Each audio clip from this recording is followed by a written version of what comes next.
Bereavement is parental bereavement, and I know firsthand of this pain after losing my baby girl Milli at just 6 days old.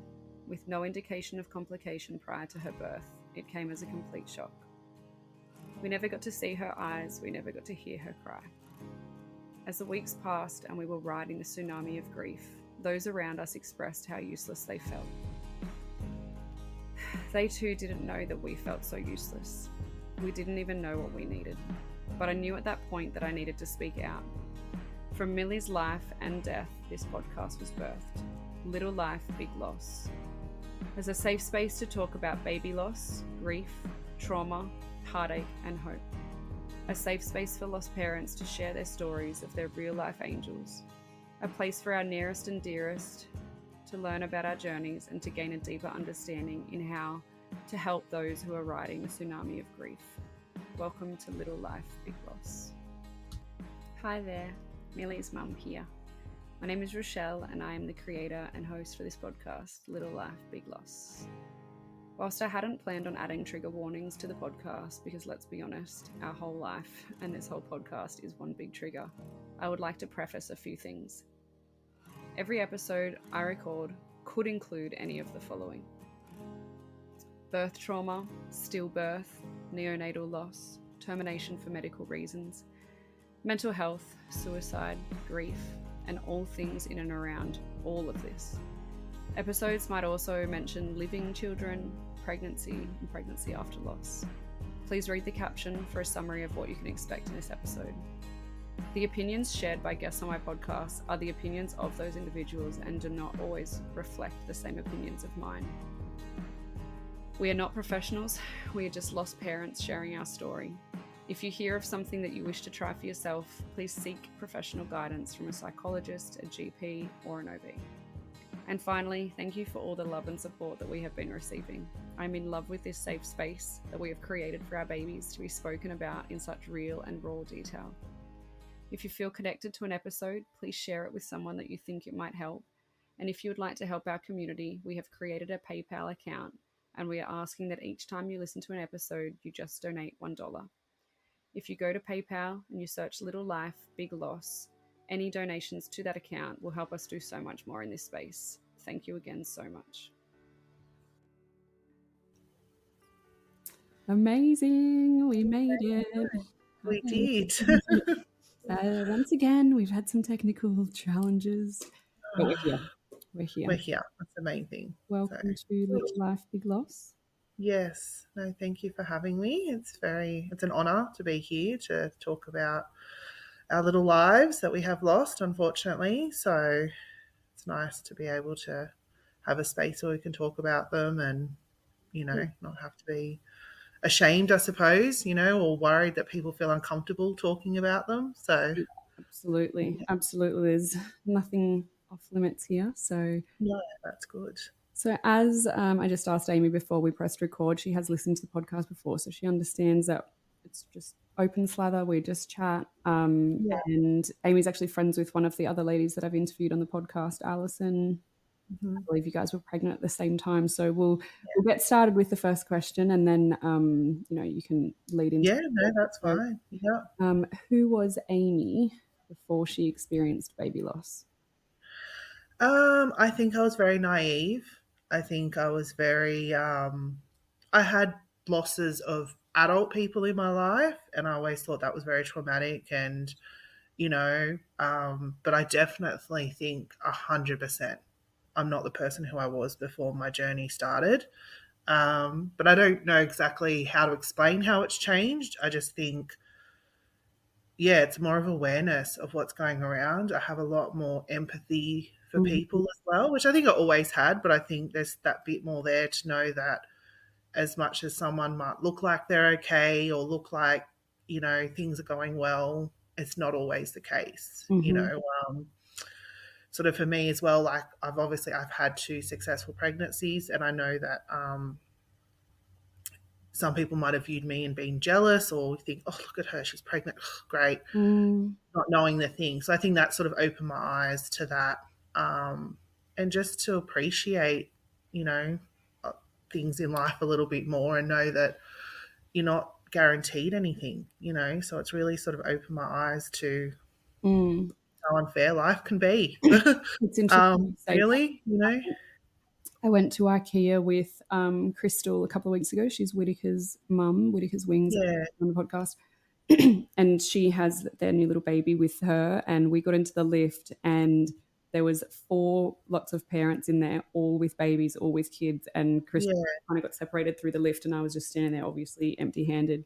yeah, She just looked at me like, and I was like, I just kind of laughed, like, of course we're standing yeah. with fucking 5 babies. And And but she said when we got out, she was like, "You're so strong. Like I wouldn't have handled that." And I said, "When I see people with babies, I don't instantly think how lucky are they. I think, I mean, they're obviously very lucky, but I always, yeah, I wonder what they went through to get here." yeah, that's And right. she was like, "Oh my gosh, I never think of it like that." But I always, Yeah, you know, like when I see pregnant people, I think, gosh, I hope they get to bring their baby home, or have they lost babies prior to this? Like that's where my head goes now. Didn't used to. 100%. Yeah.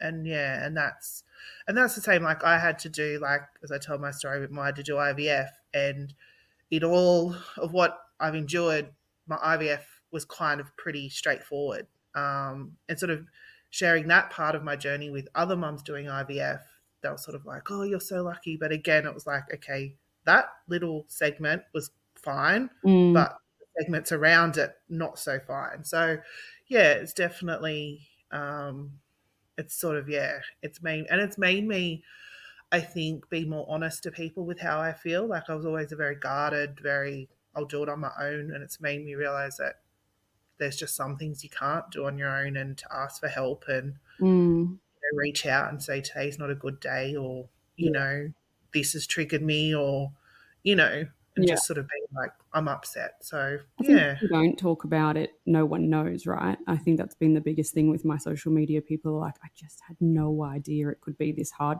for some people. and that's right. You know, some people really struggle and other people don't. It's again, it's you know, people handle it differently and do different things to honor their babies. And like one thing my mum always says to me is, because I've 3 babies that have passed, and I'll say, "Oh, we're going to see the kids," you know, at the cemetery. Mm, Um, but mum's like, "You always refer to them as the kids, like, oh, the kids this, you know, you never mm, like." I'm like, "Because they are my kids. I'm mm, a mum. I'm just mm.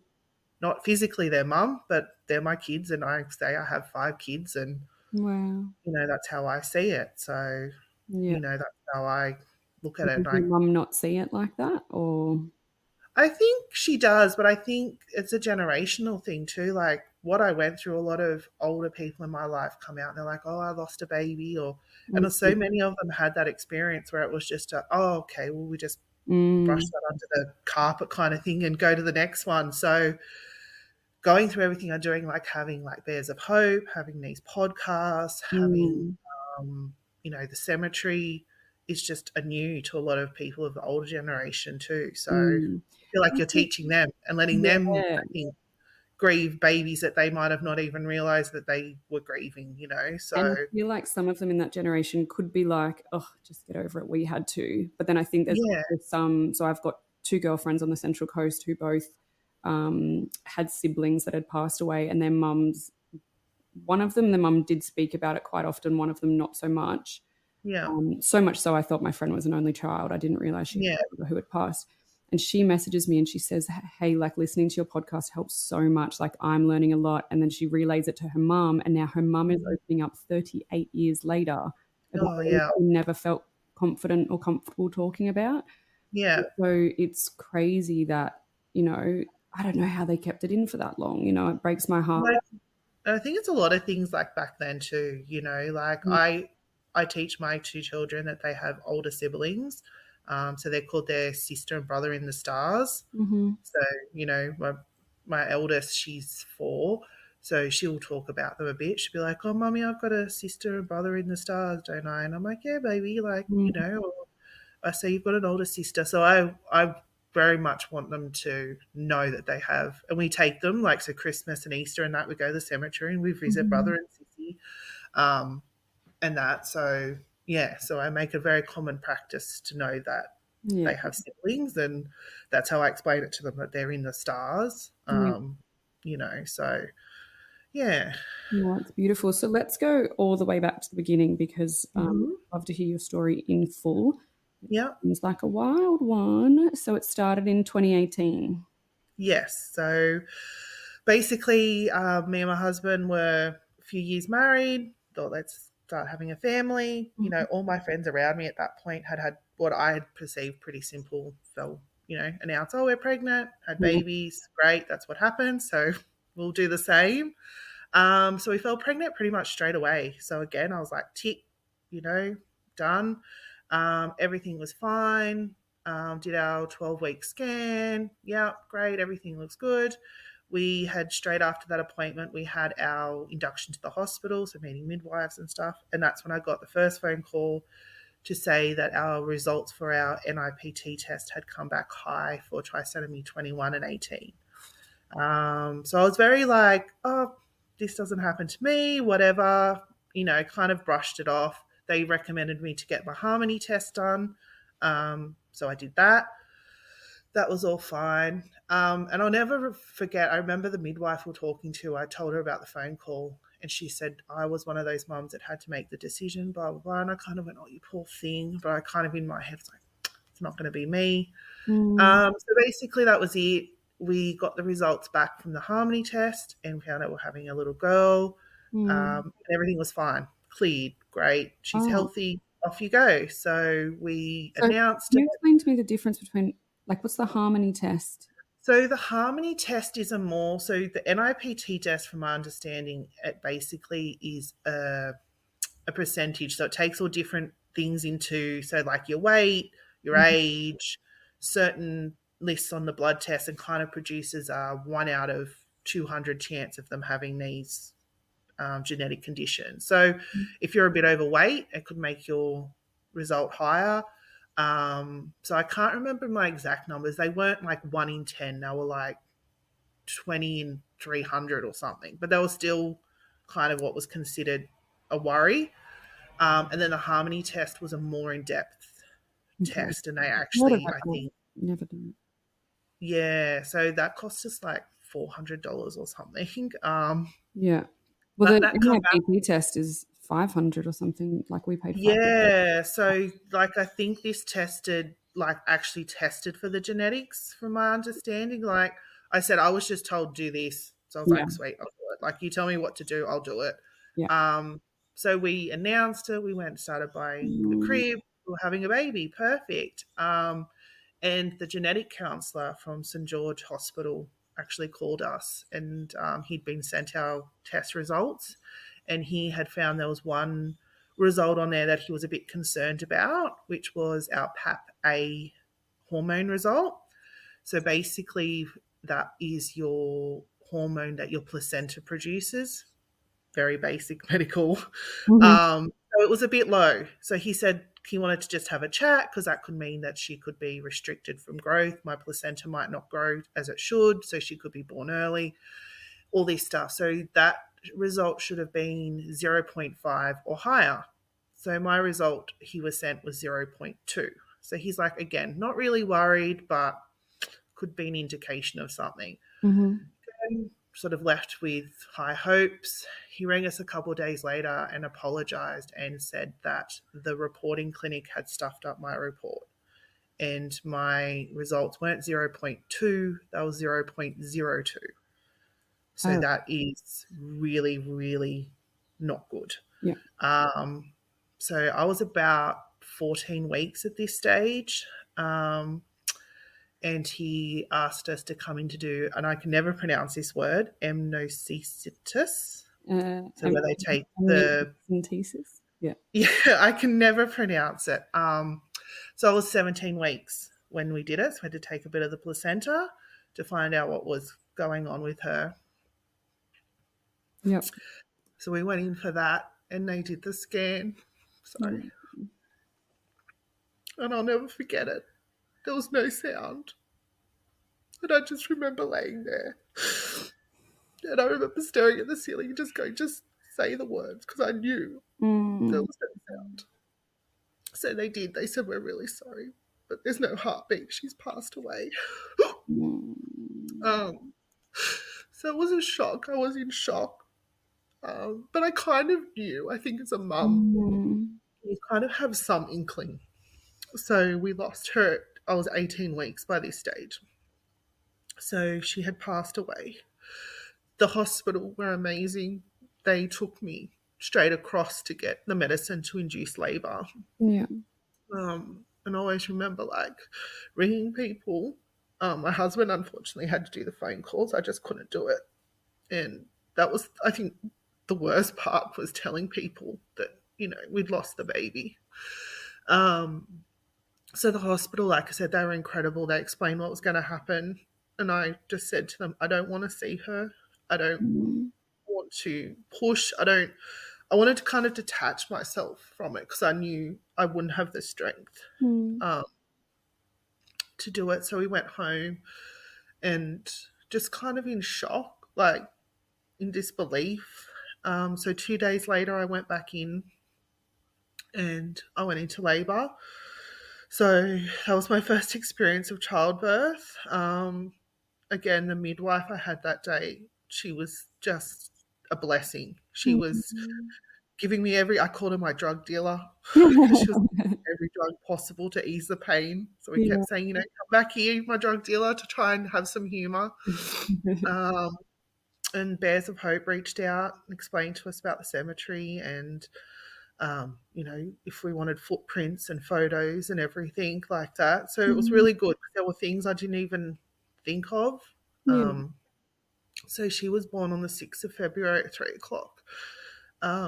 My husband and mum were with me the entire time, but they'd actually just stepped out when she was born, which I was thankful for. I don't know if they would want to be there. And like I said, I didn't see her, and sometimes I regret it, but I know deep down if I had, I couldn't have left that hospital. Like when I see people like yourself or Alison and that held them and all that, your strength is just incredible. Like there's no way I could have done that. And the most weirdest thing was when we left, like my first thought was to have another baby. Like it was crazy, hey? It is. And it was just this overwhelming, like, you know, but I felt like she was at peace. Like I felt like, you know, I don't know, it was a very weird time. Like I remember the night before I had her, I just had this dream of like seeing like this light sort of floating up through our room. And I always think that was her soul leaving. Did they say how far before, like how much prior that she had passed away? So she measured at 15 weeks.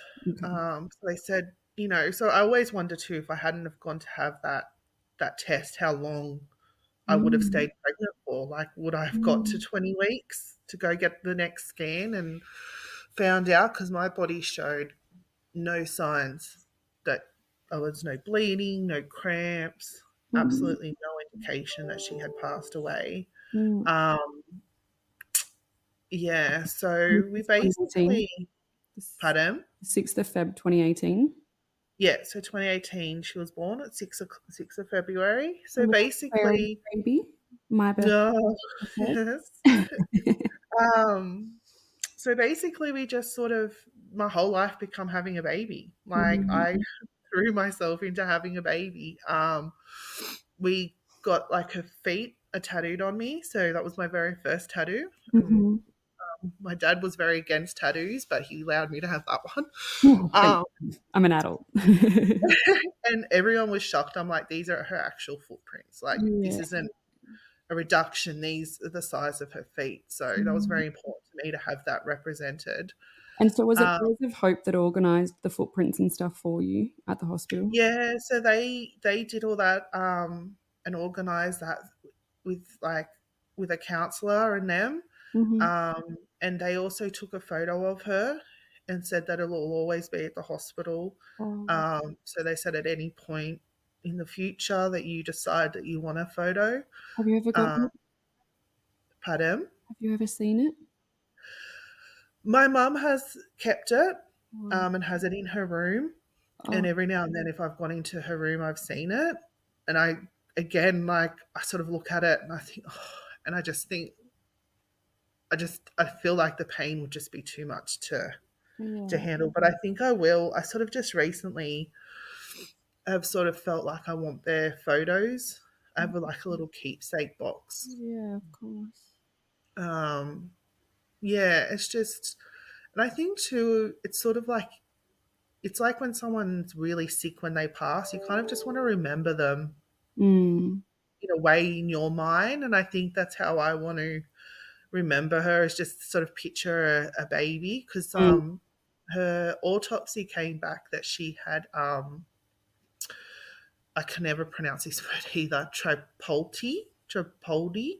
So pretty much they explained to her she had double the chromosomes. Okay. So she, like, yeah, so she could have been a twin and just not split. Um, Oh. yeah, and they just said it's just one of those one-off genetic events. There's So it no wasn't trisomy 18 and 21. It was no. So basically what they said was, what was giving all those high tests at the beginning was this PAP-A result being so low. So without that genetic counsellor looking into that, we would have thought that the baby was continue being healthy. It was just because he got the results, kind of had a more in-depth look at some of the results on that and went, hang on, this one's standing out to me to be an issue. Let's look into that a bit further. And he said that's probably what's thrown all your other ones off. wow. So we just basically were told, it's just unfortunate. Nothing you can test for, nothing you can do differently. You're just going to go on and have a healthy baby next time. So we were like, perfect, great. About 6 months later, I still wasn't pregnant. I saw my doctor, who was very understanding. She's like, 6 months is not a long time, but understood what had happened. So she sent me to see an IVF doctor to just make sure that we get tested, in case that was just a good chance that month and there is something that's going to hold us up falling later on. So we went and saw Dr. Marcella Martin at IVF Australia. Mm-hmm. We did all the normal testing, my egg reserve, my husband's semen. Yeah. Everything came back fine. She said, you have no problem, as far as I can see at this stage, falling pregnant. Give it another 6 months. We're still not pregnant. Come back and see me. But she was also a very big advocate for pre-screening of genetic diseases. Yeah. So she was actually sitting on a board at the time to have it to put through Medicare, which I believe now it has been. So it's now, I believe, free. Don't quote me on that. But at the time, it cost us about $500. Okay. So that was to screen for if you and your partner were carriers for like cystic fibrosis, SMA, I believe it is, and another one. So she's like, look, I tell all new parents to get this screening done because you never know. Yeah. So again, me and my husband went and got it done. We have zero history of any genetic conditions, and my husband comes from a very, very big family. So we paid the money, got the testing done. I came back a carrier for cystic fibrosis and the SMA. Wow. So my husband, when she said that's very strange, she's like, I've never seen someone be a carrier for both of those conditions. So my husband had to get tested, and she said if he's clear, no stress. If he's positive for either of those, then we have to look at doing IVF possibly. So he got his test done, and then while we're waiting for those results, I found out I was pregnant. So at about 8 or 9 weeks pregnant, I found out that my husband was also a carrier for cystic fibrosis. So, and like I said, both parents have to have the genetics to pass it on to their children. So that means my mum and dad had to have it, their mum and dad had to have it. Means, like this whole tree line of families had passed it down to everyone, and we were the first sort of to test and know about it. Yeah. So with the cystic fibrosis, you have a 1 in 4 chance of having no the genetics not carrying on at all. You have a 2 in 4 chance of being a carrier, so your child becoming a carrier, and a 1 in 4 chance of your child inheriting the disease. So we were hopeful, because really we had a 1 in 3 chance of a bad result. So we went and got the amniocentesis done again at 12 weeks. We found out we're having a boy, and we found out he was a carrier for cystic fibrosis. So we had a long 2 weeks. Yeah. We saw specialists in the cystic fibrosis field. We went to Randwick Children's Hospital. We researched it, within an inch of its life. The biggest thing was speaking to parents of children that were born with it. And they all said, look, we love our kids, but we would never put our kids through this if we had a choice. Because for a lot of people, it's not picked up until you have the Hill prick test. So the Hill prick test on a newborn is for this disease. And so baby boy was a carrier of cystic fibrosis doesn't necessarily mean he would have it, or no, he had it. Oh, he would have been born with cystic fibrosis. Yeah. And his genetic. So one mother I spoke to, I told her because it's like a spectrum disease as well. So you can have very mild to someone that can be just get sick really easily with a cold, to someone who has very low lung capacity. It affects your digestive system. It affects your liver. So like if he was born, when he was given a bottle, you have to give him enzymes before every bottle, so his body would absorb fat, because it just affects so many things.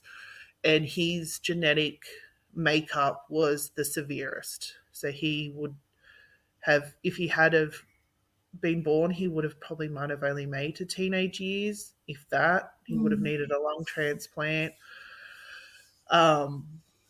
It was just horrible. So we made the decision. I said, I can't do that. I just felt very selfish bringing a baby into the world for my purposes of having a baby, and seeing him hooked up to machines. And the other thing too that a few people talked to us about was my husband and I's relationship. A few people I know work with different disabilities, and they said so many marriages break down because of the stress, because of hospitals and work and paying for medications, and it's a lot. So we made the decision to end the pregnancy. So I was 15 weeks, and it's horrendous. You have to take a tablet to stop the heartbeat. And I'll never forget sitting in that room doing that. Just you don't want to. Yeah, knowing what it's going to do. But you want to. Like, it's such a hard. So again, 2 days later, I went into hospital and had labour. Yeah, so you had him on Christmas Eve. He was born at about 4 o'clock in the afternoon on Christmas Eve. And I remember just always thinking, like, it's Christmas, like, miracles happen at Christmas, maybe got the wrong result or something, but it wasn't the case. So we just couldn't believe it. Like, we'd had 2 babies in 1 year, And I think you always think too, if you've had a bad experience or a heartache, that you get good at, the next time you get the good result, So to have a bad result again was just, it blindsided me. Fuck. And then after we had him it was about January, I started bleeding quite significantly. I started hemorrhaging. So I was rushed to hospital. And I had retained product. So the placenta hadn't come away properly.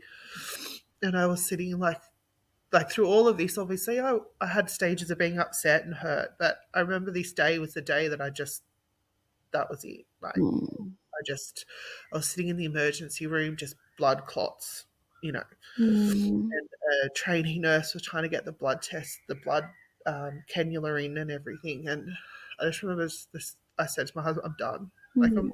this is my low point. This is my rock bottom. I can't Mm. do this anymore. And I just remember that was when I think I really started grieving everything, because I was just like, how much more can Mm. happen? Um, but they did the surgery and they said, your uterus is healthy and good, and so try again. So we went straight into IVF. So IVF was basically our best option because they could test the embryo. Yeah. Um, so my IVF journey was pretty good. Mm-hmm. um, I had, fairly good results. Everything was pretty straightforward. Do you remember And what when you got your testing and stuff done, do you remember what your egg reserve, your AMH was? I can't remember, to be honest, but they said it was good for my age. I feel like maybe like a 5 or something. Yeah. But How old are you? I'm 38 now. Yeah. So this was 34 at the time. Yeah. So I didn't get many eggs. I think with my first round I got 6 eggs. Oh, wow. Which they wanted more because we had to do the genetic Yeah. testing. She's like, everything just falls down, Yeah. So Mm-hmm. as it goes to day 5, they drop off, and then enough suitable for freezing, for testing, and then obviously the test results. So we ended up with 2 embryos Yeah. that were tested, Yeah. that were carriers. So we had 2 that were good. Mm-hmm. So we transferred the first one, and that resulted in my daughter. So she's Mm-hmm. 4 now. Yeah. But even like with the pregnancy, it was a good pregnancy, but the pregnancy after loss is something else that I think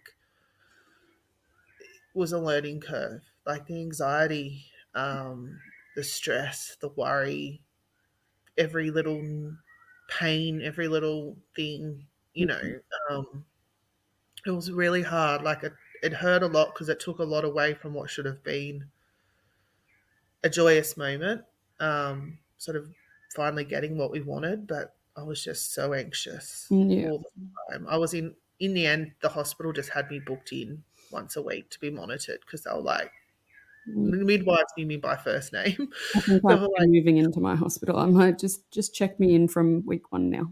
well, that was it. I was like, they're just like, look, just come once a week. We'll have a bed for you. Like, it was just, yeah. But it was horrible too because I just would go into this spiral and be convinced that she'd passed away and I didn't know, or she had some deformity that no one picked up, Yeah. or Right. and then she was born. She was born healthy. She was born at 39 weeks. Mm-hmm. She was 4.5 kilos, so she was a big bubba. Yeah. But then COVID hit. I Mm-hmm. was in hospital, so we went into lockdown while we were in hospital. Yep. So that again was crap, but I think I struggled with postnatal depression quite sufficiently, and I think it was just accumulation of everything to that point. Yeah. And I think, like I said before that as well, I think, made me realize, I was very honest with people and sort of said, this is how hard this has been and that. But yeah, so we had her and that was sort of good. What kind of things did you do for the postnatal depression? Was there support and help and things like that? So I rang Panda, is how I got help. And I just remember sat in my room one day and I just rang them. I said, I don't know where to start, but I know I need help. Like I'm here crying every day. So they were really good. They got me in touch with, because I actually, through my pregnancy, I should say, I had a Bears of Hope counsellor who was amazing. She was really good and really helpful. And that helped like with your anxiety through your pregnancy? Yeah, and she was sort of helping me work through it. And then the Panda put me in touch with other psychologists in the area, and I found one, and she was just incredible. Like she was basically, I think after I got in touch with her and had my first, I suppose, session, like the day or two later, I just remember having almost like a breakdown like just, I think everything just come out. Mm. And I rang her and she's like, put me on the phone to your husband. So I did. And she's like, no one's to leave her today. You all just need to let her, you have the baby. She needs, this is her day to sort of stop and reset. Yeah. And that's pretty much what happened. I just laid in bed and, you know, because I moved in with our parents to have that help so my husband could have his support as well. Yeah. Yeah. So, and then seeing her getting on medication, it all just sort of helped. Like, and the sad thing was too with that is so many doctors or midwives I spoke to, because I was only about, I'm going to say 6 or 7 weeks postpartum, was they're like, how soon I came for help. And they said so many women we see for postnatal depression, they're 3-4 months into it and they're only now going, I need help. And I'm like, you know, and they said we wish women would recognize it sooner and not be told, oh, it's just, you know, baby blues or hormones or something, just to speak to people. So I've become a, sorry. So getting help is so important. Like, that's so good. Yeah. To recognize So that and reached out and got the help. Yeah, so I've become a bit of an advocate for that. Like, I was very open about it because I wanted people to know that even if it is baby blues, it doesn't hurt to talk to someone and just have that, you know, oh, okay, it's this, you know. It's not someone I think that's lost a baby. I think as us as lost parents, our anxiety is through the roof.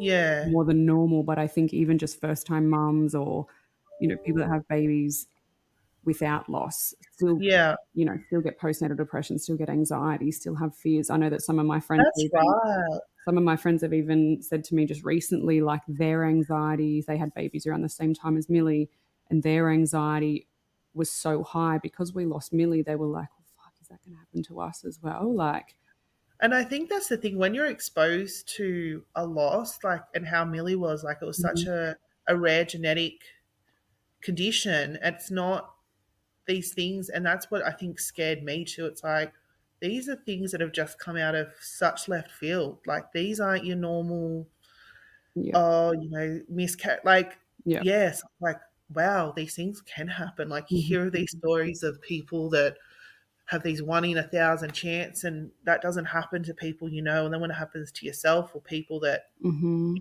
close with, you're like, holy crap. Like, these aren't just old wives' tales or, you know.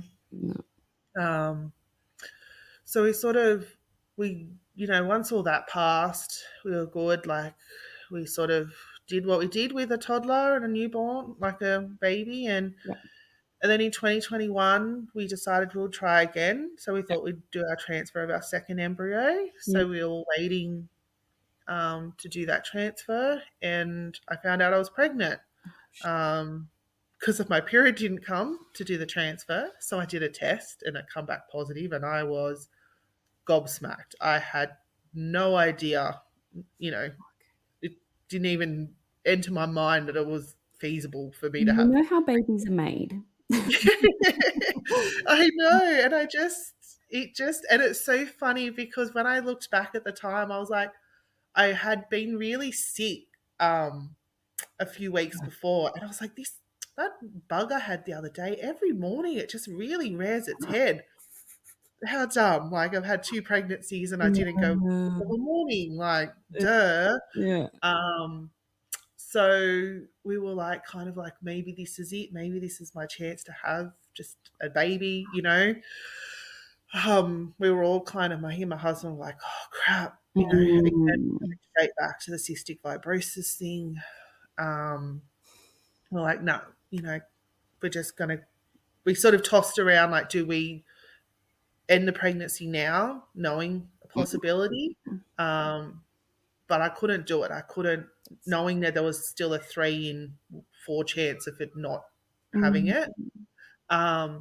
So I actually this time got engaged a obstetrician because I thought I want that on board for this pregnancy because of all the stress and that from my eldest daughter's pregnancy. I think also caused a bit by being through the public system. You know, you're seeing different midwives and doctors all the time, and Yeah, they're definitely. very dismissive of your concerns. And, you know, as I thought, having an obstetrician, my one point of call and everything, would help with that anxiety for the pregnancy if it was to go through. Yeah.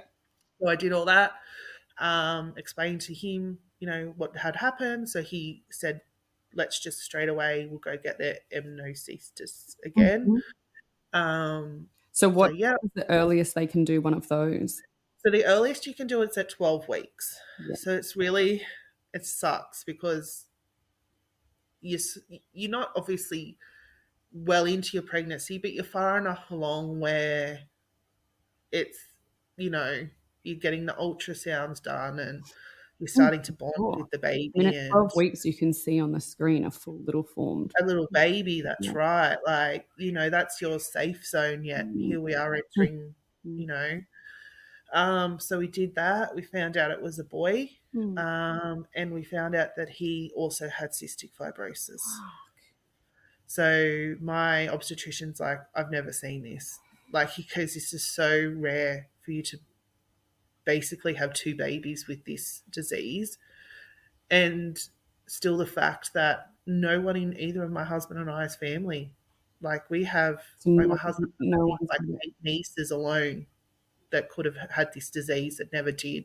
I've got two, you know, and here we were struck twice.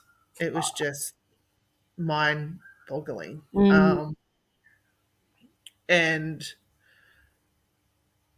my poor obstetrician, like, I remember the day he made the phone call and I was like, this can't, you know, you can't be right. You can't be right. And he's like, I even rang them and made the lab run the test several times to be beyond certain, because he goes, I couldn't believe it myself. It just, and the hardest thing too at that point was we had our daughter and we had told her that there was a baby in mum's belly. So when we had to make the decision to end the pregnancy, like days after, she kept saying, oh, mummy, is there a bubba in your belly still? And we had to say no. So we had him on the October, it was the 6th of October. He was born 2021? on 2021. So, Far out. and I found that was like the hardest to leave the hospital. I don't know why. Like, I just remember, like, I think because now I felt like what it was like to be a mum, Experienced bringing a to have a baby to care for. Yeah. And the nurses kept saying, like, he's just in the other room. So at any point you want to come and see him, you can. And I felt really bad that I didn't. But like I keep saying, I just knew I couldn't have left that hospital if I did. Yeah. And I kept, stupid thoughts would enter your head. You'd be like, what if he woke up and I wasn't there? Or what if he was cold? Or what if he was scared? And I think that was all because I had a child living now that I knew they could feel, and that. When we got home from the hospital, and like for us, it just felt so surreal because I was like, it just felt like the past 9 months hadn't happened because we'd always been in our home with no child. And then we were pregnant, and then we went into hospital and we never got to bring her home. And then all of a sudden we were home and it was like, did that even just happen? Yeah. You know, and I've never been able to imagine her being in our home because I've never had her in my home. I've never had a baby in my home. So it's like, so I'm sure it was harder for you that third time leaving the hospital as opposed to the first two because you knew the difference you felt. Yeah, I think you're right. Like, I even know back, like when I had my daughter and we come home with the baby, because of obviously COVID and everyone was just in this world of shock, I suppose. There was no flowers, there was no visitors or anything like that. And I think that was one of my sparks probably for the postnatal too, was because I remember saying to people, it was the weirdest sensation because I always thought the day I come home with a baby, there'll be this huge celebration of visitors and flowers and balloons, and there was nothing. And I'm like, this is how I've come home twice before. But it was weird because I actually had a baby this time. It was this really weird, I was like, I know how to process this and deal with it, but I don't because I have a human to take care of this time. And life Like, was just scary when COVID was around, you know, like oh, everything it feels was like, the unknown. oh, it was so bizarre, and and to navigate having a newborn and And you were in Sydney? pardon. You were in Sydney? Yeah, so we were in Sydney. So like we were in this bubble in the hospital too. So when we come out, we were like, is there gonna be formula? Like, is there Mhm. Mm, you know, so um yeah, it was really tough. And because when we had our third baby, that was through COVID as well. And that was sort of that second resurgence of it. mhm, And so even going to the hospital was like, they made us sit and wait in the foyer for hours before I could go up and have that tablet that ended the mm, pregnancy. And this poor nurse, I remember, like she was quite rude, and I'm like, how, it's, and I ended up yelling at her and saying, I'm about to give birth to a 14-week-old baby. mm, I think I have the right to go up to the maternity suite. mhm. And she kind of went, oh, okay. But, I didn't know if my husband, he couldn't stay, and they sort of let him You in. mean But she was trying to put restrictions in on who could go in and where you could go and stuff? yeah, so we had to have like your name down. They reckoned that our name wasn't down at the Oh, maternity thing. And, you're like, I was this leaving wasn't there. planned. Yeah, it was just a nightmare on top of everything else. Yeah, so it hurt a lot that third time. And I think to be Vibrating. struck again, I was just like, Is your phone vibrating in the background? oh, it is, sorry. That's all right. So that was actually the pregnancy. I was pregnant with my girlfriend, Alison. We were 3 days apart, so it was just, You was having little Lincoln. yeah. So then Lincoln kind of become our baby, like he was sort of going to be our one that we would go, okay. And because we're both boys, we're like, oh my God, we're going to have these boys together. And, um, and like her journey was just, oh, it was just, and I always remember like one day we were both waiting on results. And I remember thinking, I can do this. I've done it before. So I'm like, whoever's up there, give her the good results. I'll deal with it. Um, and then her results come back okay that time, and then that's when we found out he had the cystic fibrosis. And then to lose him, the way she did, just really rocks you. You Yeah. sort of think life's so cruel. And she also had to go home and tell her son as well that, baby wasn't coming home.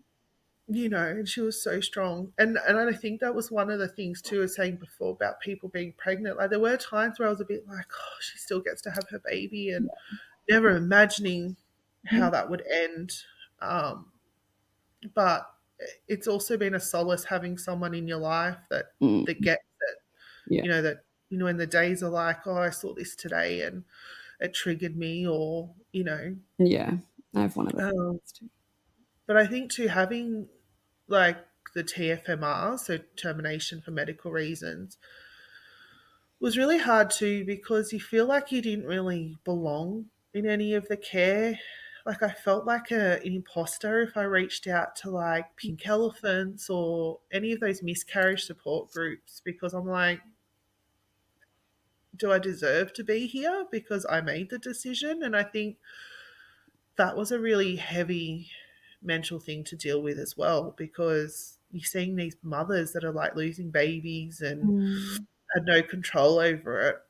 Has that changed in the last couple of years? Because I feel like obviously I didn't know a lot about it prior to Milli, but I feel like there is a lot of termination for medical reasons support groups and Instagram pages and stuff like that now. I think it's starting. So I've actually joined one on Facebook called TFMR Mums, Yeah. and that's been really good because I feel that's a really good place to share.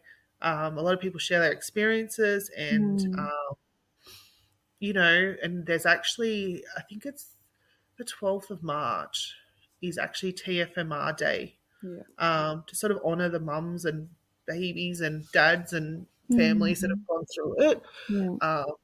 Because I think having like an abortion, so to speak, has such a negative connotation with it that Absolutely. you try, like, yeah, you're always worried that people are going to judge you, like Yeah. you're always worried that people are going to have that oh, well, you made that decision, or. Mm. And I always remember one of the social workers I dealt with, she's like, you have every right to grieve because you lost a baby too. Absolutely. And I remember thinking, like, I do, because I remember saying to her, like, I don't have the right to be upset. I don't feel like I have the right to cry because I put myself in this situation. Mm. She's like, no, you didn't, Mm. And I've tried to look at it as making the ultimate sacrifice. Like, and I always remember I read like I don't know, like a bit of a journal or something online just as we had the third loss. And it said, as long as my baby's ever known safety and love, they've never known hurt or pain or been scared, and that's what I've sort of tried to tell myself, that Yeah. both the boys always knew love, they always knew safety, and never knew the pain of needles or operations or anything like that. So, Decision. yeah.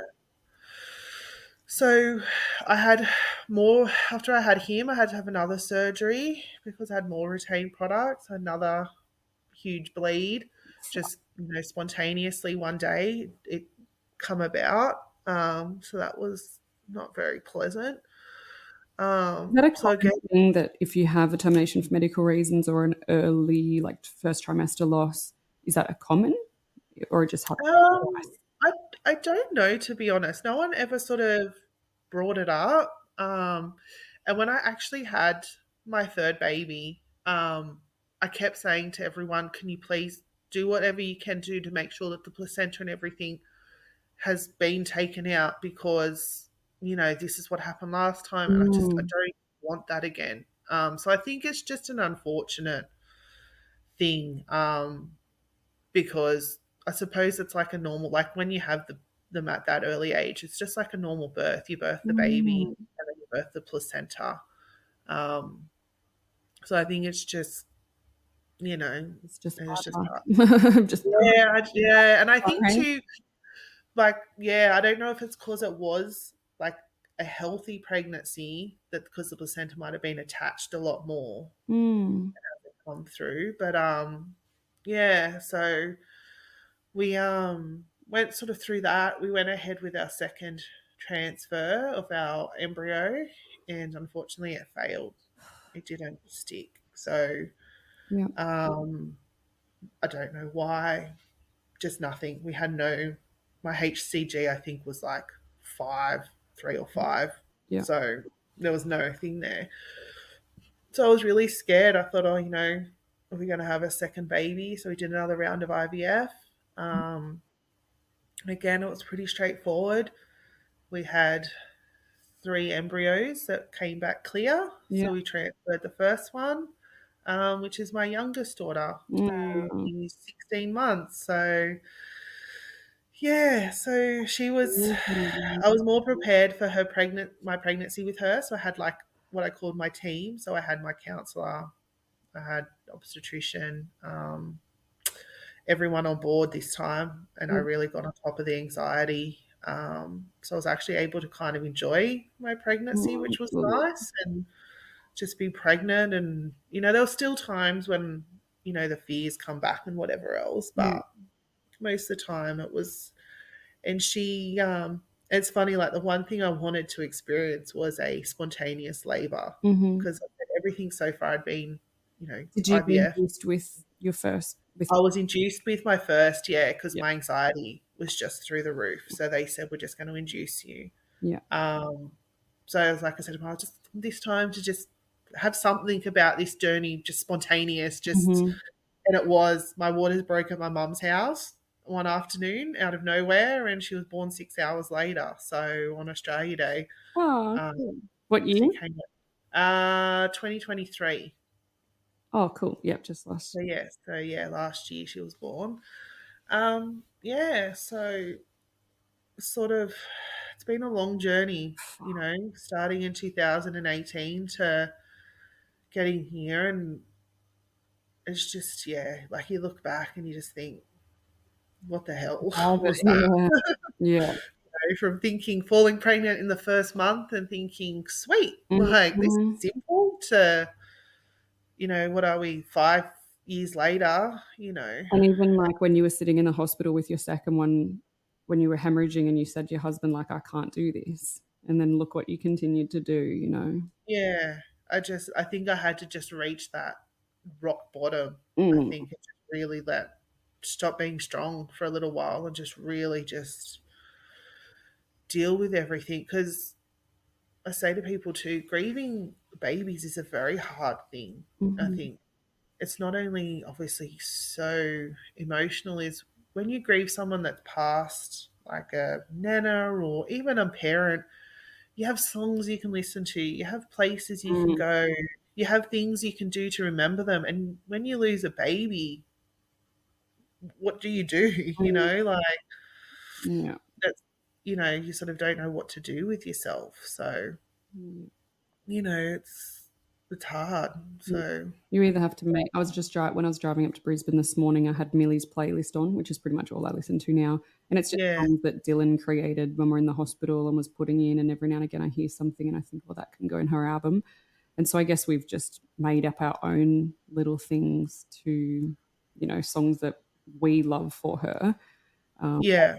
but yeah, you don't have those same memories, you don't have those same jokes or Yeah, and you can't sit with someone and go, "Oh, remember the time we did this?" And mm. and like I said, some people are funny. Like when you talk about like, oh, like I say, oh, fate, because I named my Yeah, children. so I was gonna say, can you tell me their names? So number So 1, Faith was our first child. yeah, Then we had Phoenix. yeah. Then we had Montana, which is my daughter. Then we had River, Oh wait, and then we have Montana, cute, and then River. River, and then we have Willow, which is my youngest. Oh, they're beautiful names. So, like I always say, like Faith would have been like school age, and Mhm. and I understand some people sort of don't know how to sort of talk about them and that, and but yeah, so And I think it is I was, hard for, like, I've interviewed a few people now who have had termination for medical reasons, and you all say of similar things, like, I don't feel like I'm worthy, or I don't feel like I had baby loss, or I don't feel, and I'm like, I haven't been in that situation, but I believe that you belong because no one wants to make that fucking decision. Like oh that baby is in you, you're carrying it, you've grown it, you've planned it, it's there. yeah. So unwell that you have to make, like, it's an awful decision to have made. It is, and you always have this like, what if, he was born healthy, but the problem Mm, is when they're born and it's not the this miracle you think might happen, you then have a very, very sick baby mhm. that, and I can't even take my daughters to get vaccinations because I get so worked up when they get their needles. So I think, how could I have taken a baby to get blood tests, Mm.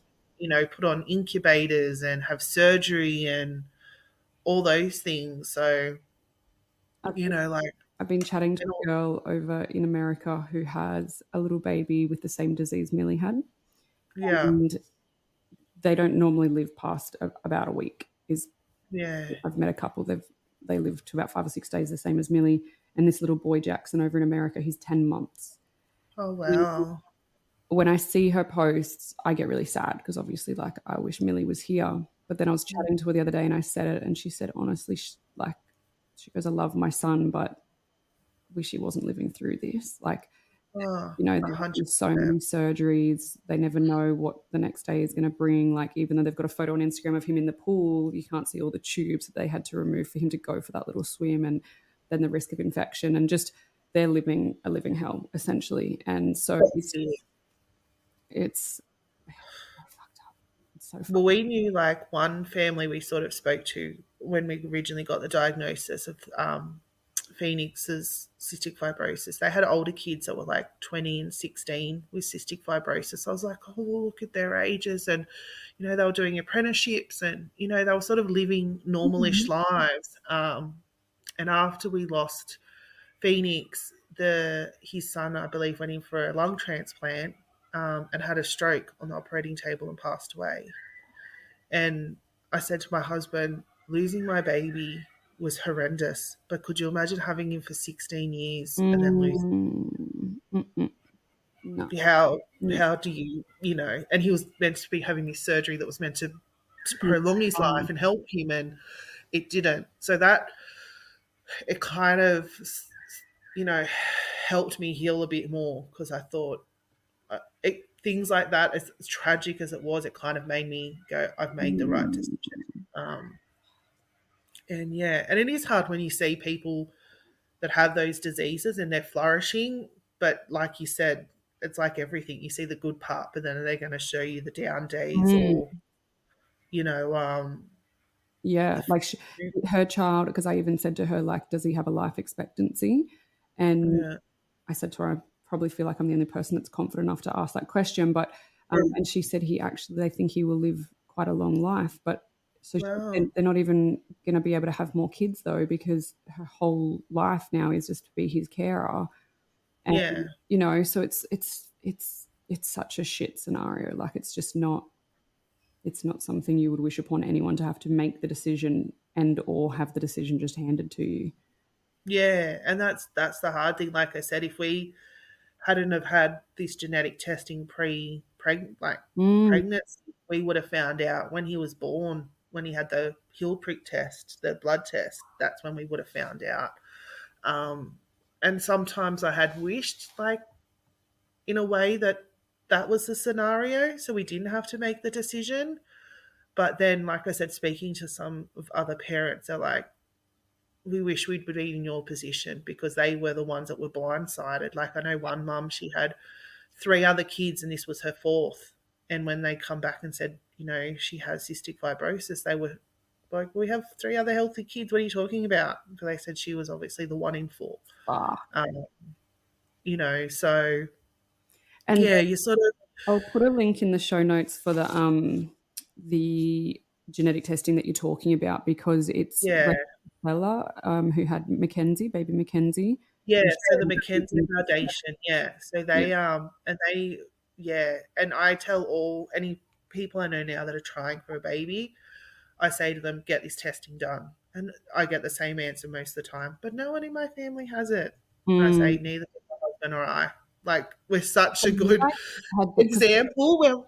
The 3 free ones that you get now. So you can get 3 for free testing, which I think must be CF, SMA, and something. Yeah, so it's CF. I can't remember what the third one was, because it kind of fell off the radar after everything. First 2, you're like, I don't know about the other. Yeah, so because I think the SMA one that I have is the one that Mackenzie that she was born with. So because like I've read her book and that, and it's just, again, it's harrowing, but it's so good to see, I suppose, a positive come out of it. Like, the Mackenzie mission is really good, trying to help people, because IVF is so expensive, as you probably know. Like, it's just, but it was our only way. This is there needs to be something done about that as well. Like, Yeah, that's what I said to Dylan the other day. So he sent me a link to a news article about a husband and wife over in Perth who just lost their 2nd child to a genetic disease. And I just replied to him, and this is why we're doing IVF, because I can't go through another natural pregnancy and the what ifs and like exactly what you're talking, like your story. I'm not even crying through your story, because I'm like sitting here mortified of like, fuck. Like, absolutely mortified. But at the same time, your story is giving me hope, because I think it's amazing that you just kept going. Like, really, really, really admirable. Because, and people say it to me all the time, like, you're so brave for not giving up. And so many times I'm like, I want to fucking give up. I want to fucking give up. But I also want babies. And so my husband, and it's this driving force that's inside of you, I think. And I think, like, one saying I always live by too is, like, people say, oh, you're so brave. It's like, I'm brave because that was the only choice I was given. Like, it's, like you said, it's either I give up and just we not have babies, or... Which I actually would be a really fucking lonely, sad life. I'm like, I don't want to be old and have no babies here. Like, so I'm willing to put in the hard yards now and just keep fighting for it, so that, because I know eventually it has to happen. Yeah, and that's like I said when I started my first IVF round, I made a declaration, I suppose, that I'm doing this for for you two, for Faith and Phoenix. Like, Mm. I will do every needle. I will do every. This is for your honor, like to show that, you Yeah. know. And like I said, I got hope tattooed on my wrist, and it was the wrist I get my blood test out of. So I thought every time I get a blood test, every time Mm. I get something, I can just look at that and think, I have hope. Like, Yeah. I hope this test won't hurt. I hope this Mm. test is a good result. I hope they ring with good news. Like, Yep. like I just thought that's all I can do, Yeah. and just try and So hard. yeah. And I think the other hard thing I found too is like I've always wanted 3 kids, and starting when we did, we're kind of like great, you Pop 'em plan out. it. There we go. Yeah, just go. Okay, great. We want at this age and this age and this age. Great. So that's the other thing I'm struggling with now. Being the age I am, that urge for still having a third baby is very, very strong. Mm. Um, You have 2 embryos on ice? so I do. So me and my husband are like, he's very like, I think we're done. And I don't know if it comes from the losses Yeah. or, but I do think I genuinely do want a third baby. Yeah. But I think going through such an extensive journey has brought me to my age, and I'm like, there's still such a thing around women's ages and having babies that when I mention it to people, they're like, "Oh, but you're almost 40," and I'm like, Oh, shut the fuck up. I kind of say if this had started how it should have, then I would have my 3 babies by now. Mhm. But unfortunately, the last 5 years haven't gone to plan. So Yeah.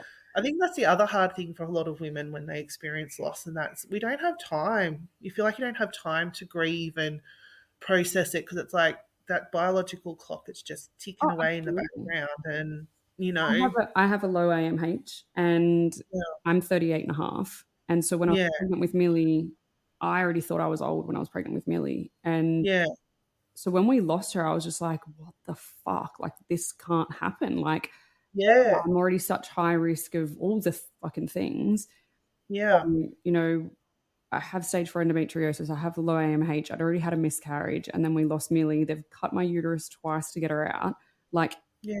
fuck me. And then, Oh, just being pregnant last week through IVF, I was already planning it. The baby was due 2 days before my 39th birthday. I'm like, this is yeah, amazing. Then we'll hopefully, have more, and that would be before I'm 30. No, not going to fucking happen now. Like, do you know what I mean? Before I'm 40. yeah, It's like, but, and like the thing that annoys me is people are always like, you can have babies in your 40s. Yeah, you can. Totally. mm, The risk mm-hmm, is higher. Not everyone can in their 40s. Not even everyone can in yeah. their 30s. So yes, there are people that fall pregnant in their 40s. Not everyone. And yes, it makes it harder. So like, And I think too, it's still like I still feel like even though like being in the IVF world, you're seeing women in their 40s, mhm. some even close to 50, doing transfers and stuff. So it is around you, but yeah, you kind of feel, and I also feel like a bit of a like, I've got my 2 babies. Should I be happy? Mm. Like, am I selfish I for think that's wanting what more you're kids? It's yearning like, for. I think at the end of the day, we don't know what's ahead of us. So, while ever you want to keep popping them out, go for it. yeah, well, that's it. Like, I always thought, oh, when the second come, I'd be like, oh my God, I'm crazy. Mm. But yeah, but I think so. I think that's the other thing you go through, like you said, like you're not only dealing with this loss and that, but then it's all like, hang on, my whole life, my 5-year plan has kind of gone awry, and now I don't know where it's going or what to do. So, um, yeah, but an IVF, it's hard. Yeah, It's you got very hard. crazy numbers of embryos for low eggs. So you got 6 eggs in the first round with 2 good embryos from that. Yeah, so I got 2 in the end, and so with my last one, we actually went through IVF Australia again, but we saw Professor Chapman. Mm-hmm. So he's actually one of the pioneers of IVF in Australia. Wow. He's quite old. Yeah. My husband's worried he might not have made it to the transfer, but he was very good. He's like, we need as many eggs out of you as possible to test. So he hit me with all the drugs. He's like, because we're doing testing, we need as many as possible. So he amped all my drug levels as high as he would. Wow. So I don't know if that was Yeah. why I was able to get a few this time. because I think I got 9 or 8 eggs, and I think then there was 3 in the second that round. were suitable for transfer. So, That's amazing. And uh, so you didn't have any abnormal embryos? They were all so I think I had 2 that were abnormal. So I think I had 5 embryos that were tested, and from memory, I think 2 of those. And I don't know if that was abnormal for genetic generally, or for cystic fibrosis. yeah, They don't really kind of divulge that to me. They just kind of went, "You've got 3." Like, yeah. leave it at that kind of thing. I was like, "Oh, okay." Yeah, you can look at Um, the reporting. I'm a real pain to them. I'm always like, "Can we please get the full report?" Like, I even know what gender my embryos were that were abnormal. oh wow, Yeah, yeah. request that information. Like, and that's the thing. Like, yeah, I was very like with IVF. I have like a whole folder, or sort of like say, I was like I want to know the levels and Mm, um, all the abbreviations, and like people come to me now and go, a whole "So new I think I'm world. IVF. Can you explain it to me?" I'm like, "Okay, so this is how it's going to go." You and You it. you delve into it, you just becomes your life. And it's yeah, and I was very lucky. Like my boss had to do IVF, so he was very understanding of the process. And that's the other thing, so many people from that have never experienced this, they get that pushback from people going, "Oh, do you really have to go get a blood test every day?" It's like, yes, like this is time critical. Like Yeah, yeah. if this doesn't happen on this day, and yeah, so like I could never do my injections. So my husband was away for my trigger shot for Mhm. my second lot, so I had to get my dad to do it.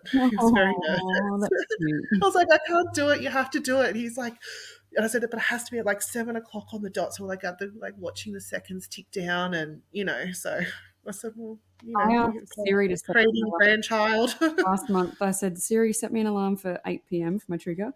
And Yeah. I was driving, and then when I got home, sitting there, and at 8:20, I was like, "Fuck, that alarm didn't go off." And she'd said, Oh, "Siri, set it for 8 a.m. instead of 8 p.m." Well oh, enough. So I was 20 minutes late, but I didn't really know if it was, like, such a huge issue, and then the next other 36 hours later when we went in for the EPU, she's like, "Did you take your trigger at 8 o'clock?" I was like, "Yeah, 8:20." And I said it really, like, nonchalant. She was like, "Are you yeah, like, okay, well, I'll have to tell the surgeons we might have to push you back 20 minutes." I was like, "Oh, shit, sorry." Like, yeah, I just yeah, didn't realize how strict that needed to be.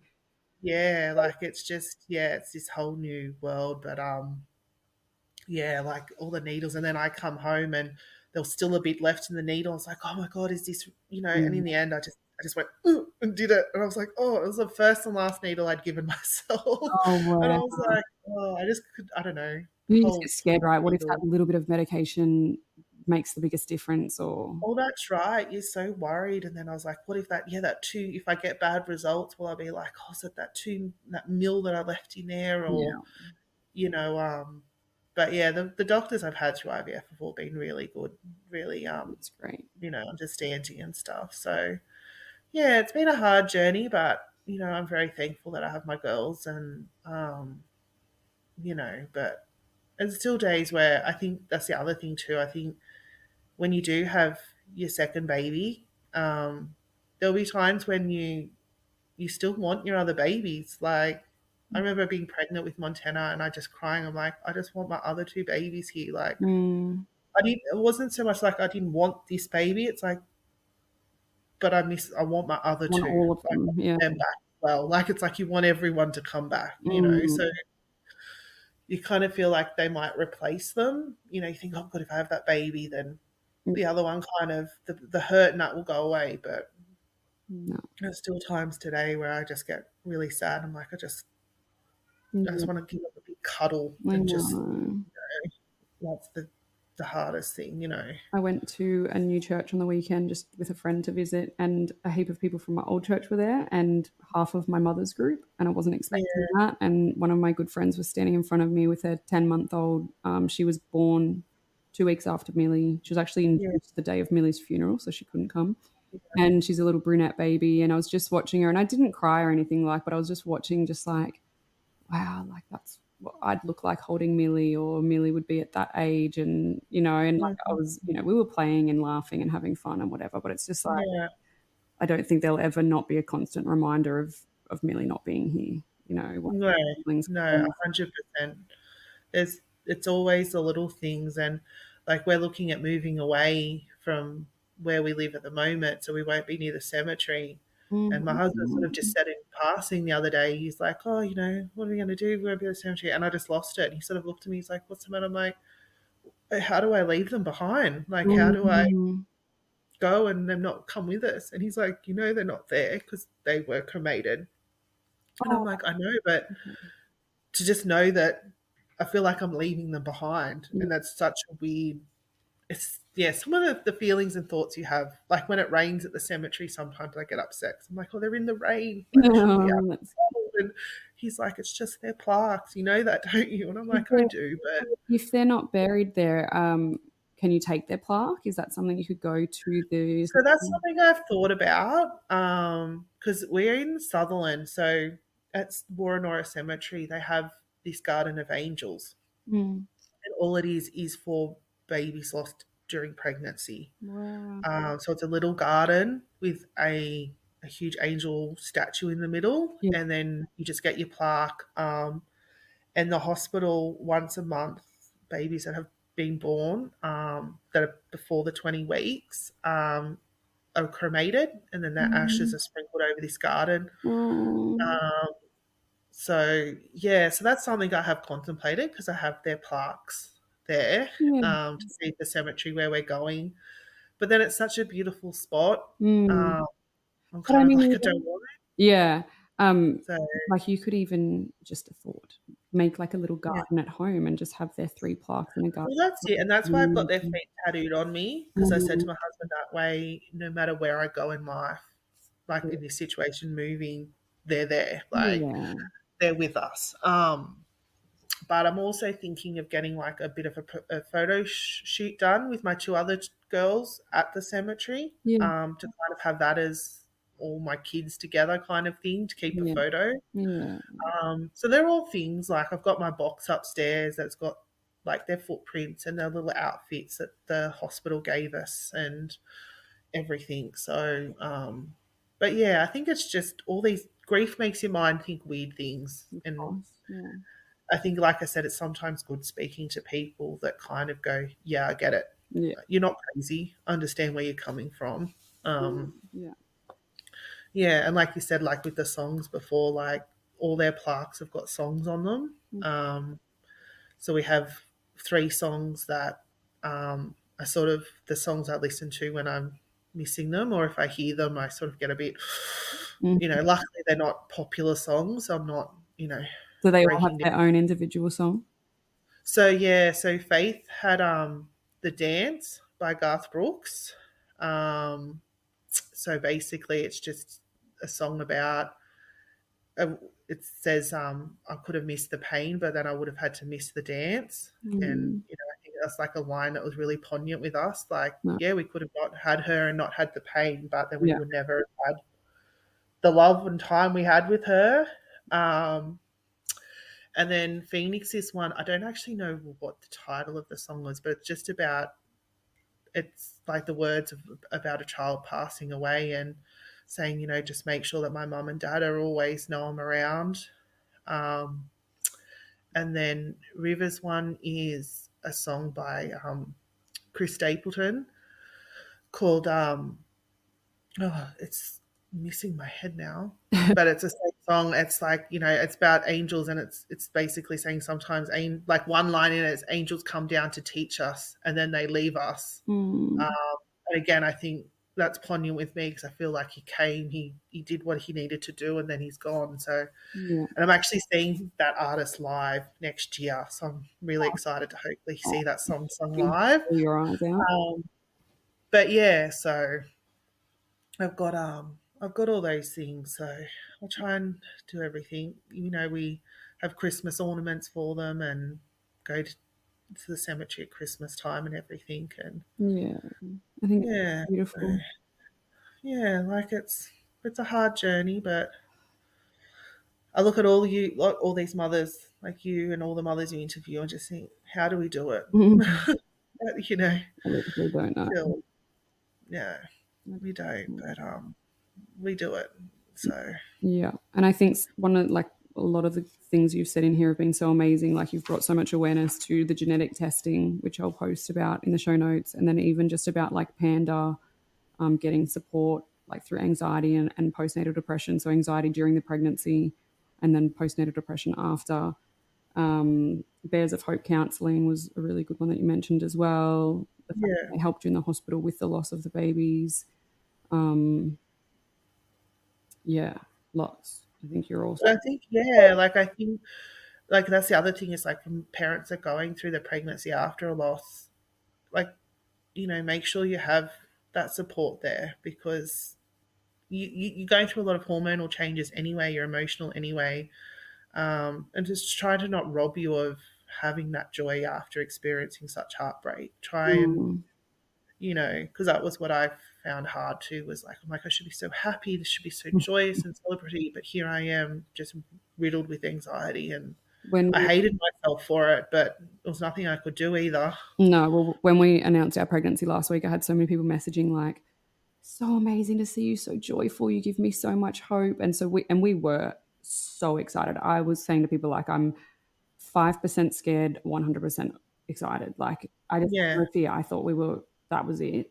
And then we lost it and I was like, oh, like, and then like my sister said to me today, she was like, you just sound a bit numb. Like I've kind of just got no emotion at the moment. And I was like, I said, I hate that I'm more used to hurt and pain and suffering than I am of the excitement. Like, oh, okay, it's gone. Just keep moving on. Just get on with life. Like, yeah. And that's when I was pregnant with our second one. I remember thinking one half of my brain was like, oh no, this is how, the movie goes. You have your heartbreak, but then you have your joyous, and you deserve it because you've been through pain. And then when it didn't happen that way, I'm like, well, hang on, no, that's not the script. Like, I've had my pain, I've had my hard time. I'm now the one that gets rewarded and gets the happy ending. And then when, you don't get that, you kind of go, well, is this it now? Is everything not going to be? So, hopefully for you, it'll be the next one and that'll be a happy ending. Yeah.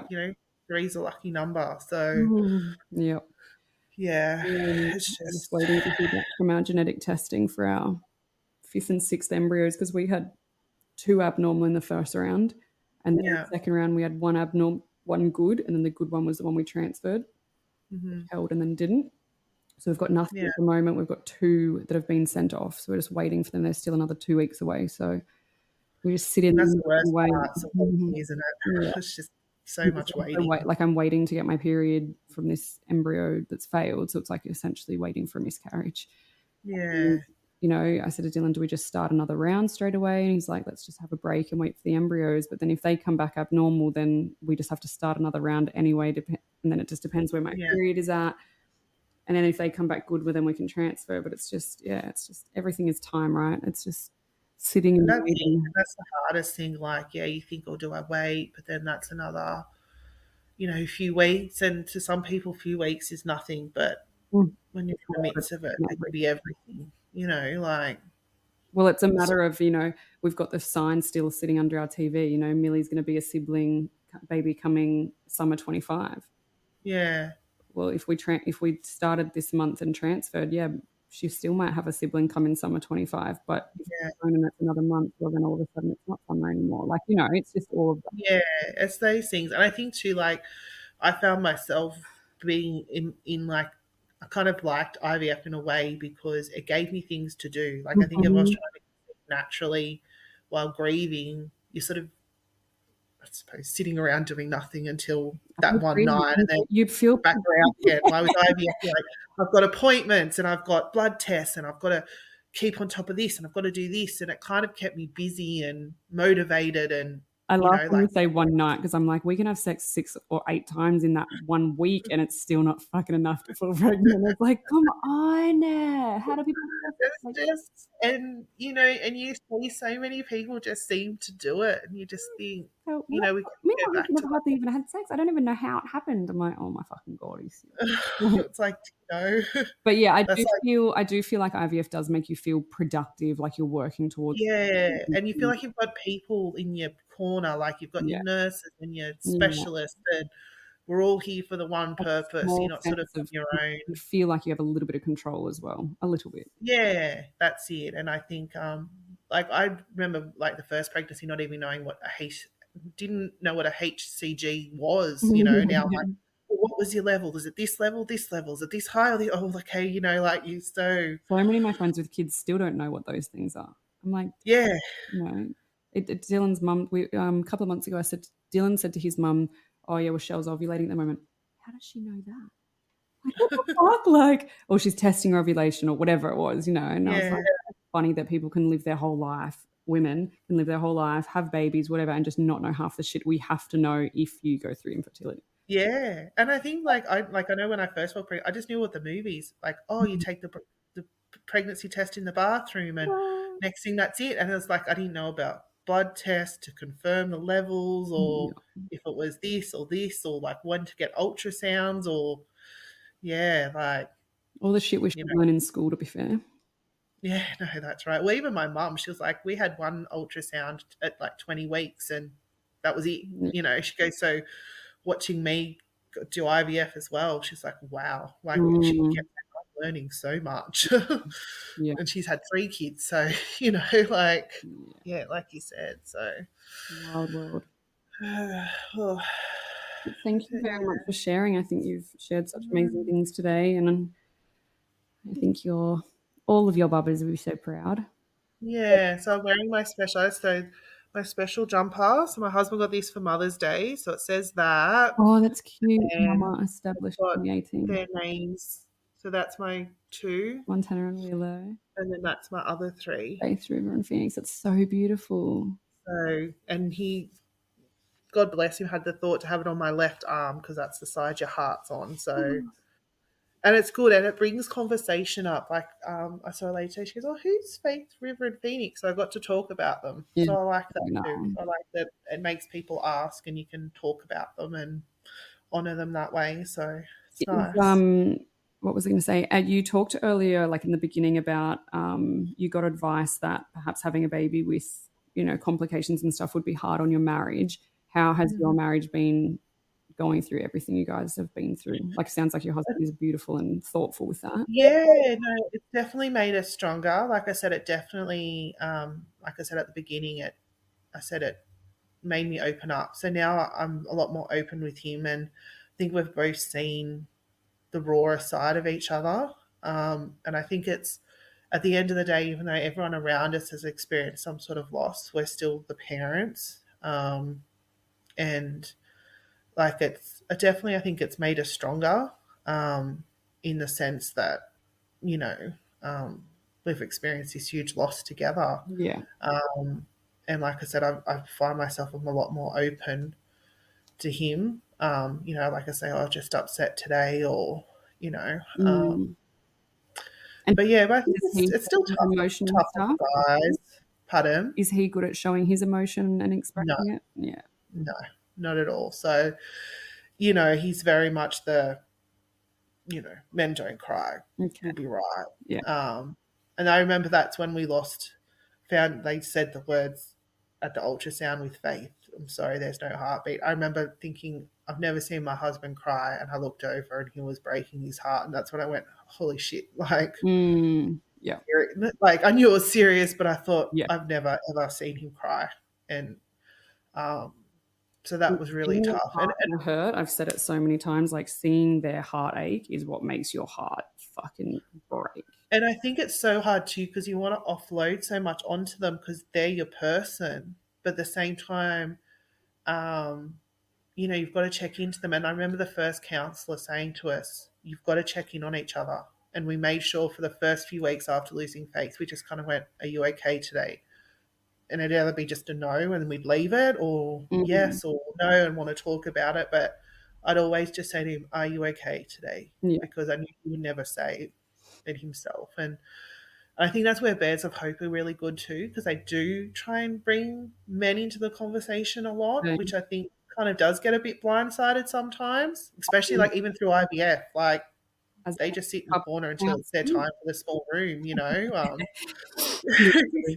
You know, like that was his time to shine kind of thing. But yeah, like even through all that, like I remember one of the nurses saying, like, your wife's about to go through hell with these hormones. So you just suck it up, mate. Yeah. And it's hard because you are, but he's also, I probably feel it worried. too. Like Dylan said to the other day, he goes, I just feel really empty. Like when we found out that the Yeah, pregnancy hadn't held, he's like, I just feel empty. And he even came home from work, which he does not ever, he'd normally yeah, work through, go to the gym, whatever's like lots of energy. And he was like, he said he was coming home for me, but I could tell he was just also really sad. And then this morning he gave me a cuddle and I was like, I just feel sad. And he was like, me too, So I think that's so important because they feel it. Dylan's yearning for babies, which Oh, keeps and I me think going. like wives don't. It's obviously not a conversation they're going to have. Us women, we might bring it up and talk about it, but I think, yes, I think like that's why I like Bears of Hope, because they do a lot. They have a lot of catch ups for men and stuff, and Okay. like they do the Beards of Hope, which is a fundraiser. So like for the men to grow the beards and Oh, then really? I've not. raise money and shave it off, which my husband did one year, and he had like a beard down to like his chest, and then went clean shaved at the end of the month, and it was Beads shocking. of But hope. I think he felt like he could do something. I think that Yeah, for that month felt like that's so he cool. was contributing. But yeah, it's definitely very hard for them because it's all about us. But Yeah, we're going through it too, and they want to be dads too. So absolutely. And I know Chris yeah. Wood, I've interviewed him before. He just reached out to Dylan yesterday. Attention, please. There'll be a short test for the fire evacuation system. Please disregard all tone. Attention. There'll be a short test for the fire evacuation system. Please disregard all tones. This is a test and test only. Wow. Clearly using a podcasting studio. I wasn't aware that was going to be happening. There we go. But yeah, Yeah, it's Chris Wood is now working for Red Nose as well, Australian. He does a lot of work with fathers and dads, and he's doing like a golf day, and he's and he reached out to Dylan, which I love. And Dylan's like, "Who's this guy?" And I told him, and I was like, "He's just doing a lot in that space," which I think is really cool. yeah, and I think it's important because like going through talking about like what our life would be like if we were to go through with our pregnancy.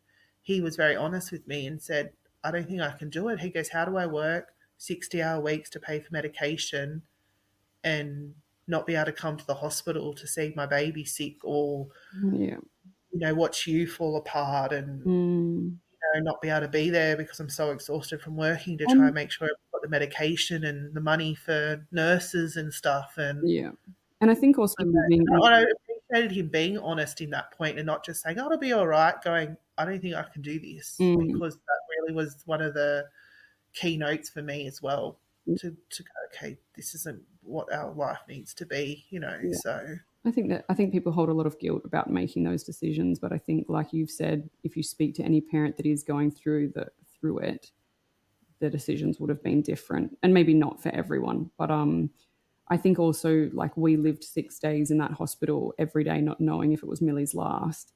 I can only imagine that longer. Like, I would love to have more days with her. But if you have them alive, you don't know if it's your last, and that's fucking petrifying. Like, and then you live with hope. Like there was one day, the day before she had her final day, it was like our best morning. It was the Wednesday, and we're like, she's amazing. Yeah. She's doing so well. And then by 4:00, she'd gone downhill. And then that day, we almost lost her. And then they brought her back at 10 p.m. that night. And then we had our last day with her the next day. And so it was just this, every single day was this roller coaster of, they're going to live, they're okay. No, they're not. Like, what the fuck? Like, and that's the thing, like, you'd go through life with like kind of getting into this false sense of security, going, oh, we're great, this is good, and then bam, it will hit you. And and I think for anyone that's making the decision, if you can somehow reach out to the parents, I think, and obviously it's finding the right parents too. I was very lucky. The parents I spoke to were very honest, and because speaking to the specialists, they're like, oh, there's so many advances in medicine, and there's this happening and this happening. And when we looked into the medicines, it was like $1,000 a week or something to have this medicine, and we're like, we can't afford that. So I think then having the parents actually sit with us and go, this is the day-to-day life of what we have to deal with, and telling us what their child was experiencing that day, and that you think, wow, like this is a life opener into what we could be doing too. So Yeah. I think that was the most helpful thing. I think the specialists are great, but I think definitely speaking to parents Yeah. that live and breathe it and have that fear and the feeling behind it made a huge difference. So, but yeah, it's not great, but It's wild. Well, I am excited to hear about when you do your next transfer. yeah. I'm sure you will. I feel like it's on the I card. think so many people feel like you're nuts, but yeah, You I don't know know. what feels right. I think it's like with all of our journeys, you know when it would be time to give up and you know when it's time to keep going. Like for us, like 100%. you think you can't go through another one and then, you get the news and you're like, hey, well, what's next? We go again. Yeah, no, that's right. And all the, prayers for you and your husband that Thank you. your miracle's just around the corner, because it can be, Mm. even though it might not seem it. Yeah. Thank you. So, Thank you. okay. Thank you. Thank you. No, thank you so much. I really appreciate your time and glad we got the technical issue sorted out. At the beginning, I was like, oh my God, I'm going to lose my mind. We got As I say, technology is great when it works and shit when it doesn't. But we got it. Oh my gosh, it literally just cut out as well. I was like, pardon? Go before it comes up on us. Thank you very much, beautiful. All right. Thank you so much. Right. Okay, thank you. Bye. Bye. Thank you for listening to Little Life, Big Loss. If you are here because you've experienced baby loss recently or a long time ago, I am so sorry. If you have never experienced the loss of a baby, but you are here to learn, thank you. If you are here because you have just had the news that you have to make some really tough decisions, I am so sorry. I hope these podcasts give you the help and the guidance that you need. If any of today's conversation has triggered any uneasy emotions for you, please contact Lifeline on 13 11 14 or lifeline.org. Another organisation working specifically with pre- and postnatal depression and anxiety is PANDA, PANDA. You can find them at panda.org.au. And remember that postnatal depression and anxiety does not discriminate. It can affect both men and women, mums and dads. Please seek help from your GP, psychologist, your local hospital, a midwife, OB, Lifeline, or Panda. I love you and I miss you, my Milli.